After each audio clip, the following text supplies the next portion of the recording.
बहुत बार ऐसा होता है कि हम खाना खा रहे होते हैं और साथ में सिप ऑफ वाटर भी लेते रहते हैं। इस तरीके का water intake should be avoided.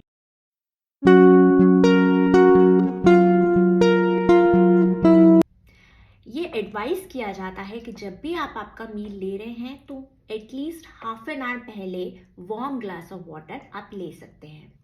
ऐसा करने से जो वार्म ग्लास ऑफ वाटर होता है वो बढ़ा देता है डाइजेस्टिव फायर को डाइजेस्टिव सिस्टम में, जो हेल्प करता है डाइजेशन में एंड मैक्सिमम न्यूट्रिएंट एब्जॉर्प्शन में।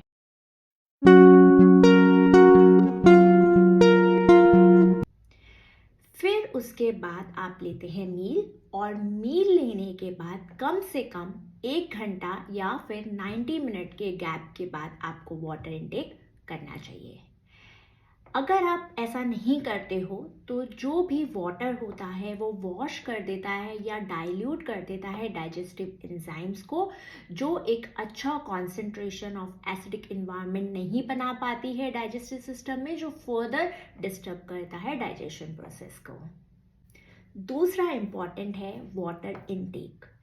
आपको अपनी थर्स्ट की हंगर क्यूज को समझना बहुत ज़्यादा ज़रूरी है।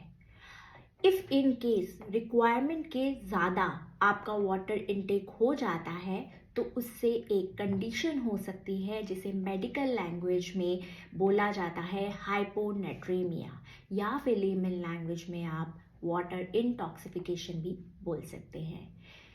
ज़्यादा वाटर इनटेक करने से जो इलेक्ट्रोलाइट लेवल होता है वो डिस्टर्ब हो जाता है, सोडियम का जो कॉन्सेंट्रेशन होता है वो डिस्टर्ब होकर बहुत ज़्यादा कम हो जाता है, जो फर्दर इम्पैक्ट करता है ब्रेन फंक्शन को, किडनी को एंड लीवर को। क्योंकि ऐसा होने से जो किडनी, ब्रेन, लीवर जो भी आपके सिस्टम है उस पर ओवरबर्डन आ जाता है एंड वो वाटर का इंटॉक्सिफिकेशन कर देता है। तीसरा इम्पॉर्टेंट बात है कि आप वाटर को कैसे फॉर्म में ले रहे हैं। अगर आप हॉट वाटर या वार्म वाटर का इंटेक कर रहे हैं तो वो आपके बॉडी में 7 से 10 मिनट में स्टमक से लेकर इंटेस्टाइन तक चला जाता है। अंदर वो डाइजेस्टिव सिस्टम के टॉक्सिन्स को क्लीन करते हुए एक्सक्रीट हो जाता है। अगर आप नॉर्मल वाटर इनटेक करते हैं तो वो कम से कम 20 मिनट लगाता है डाइजेस्टिव सिस्टम के टॉक्सिन्स को क्लीन करने के लिए।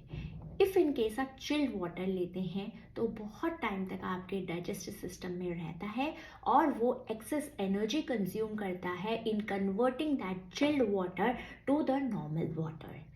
प्लस ये बहुत टाइम तक पड़े रहने की वजह से जो डाइजेस्टिव सिस्टम होता है उसके टॉक्सिन्स को क्लीन भी नहीं करता है और बॉडी के अंदर या फिर सिस्टम के अंदर काफ़ी हद तक टॉक्सिन्स पड़ा रह जाता है।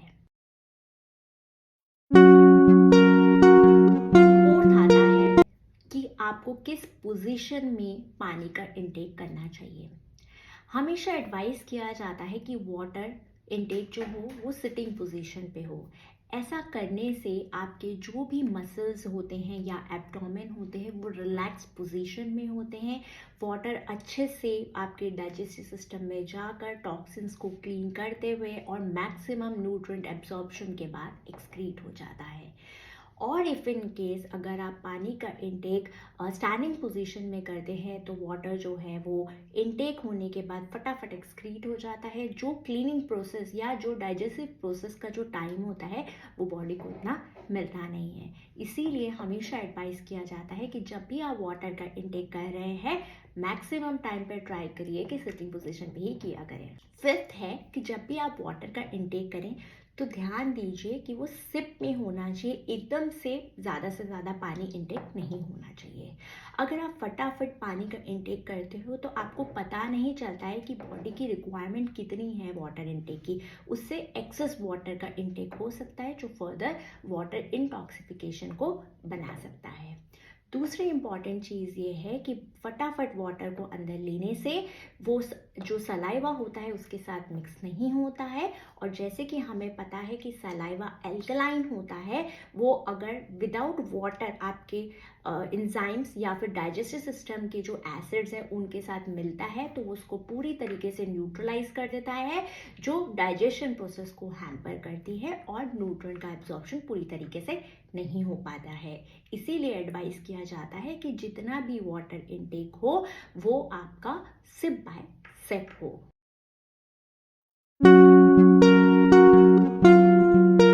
अगर आपको मेरा ये सेशन अच्छा लगा है तो लाइक, शेयर एंड सब्सक्राइब करना ना भूलिए। मिलते हैं नेक्स्ट सेशन में नए टॉपिक के साथ। Thank you.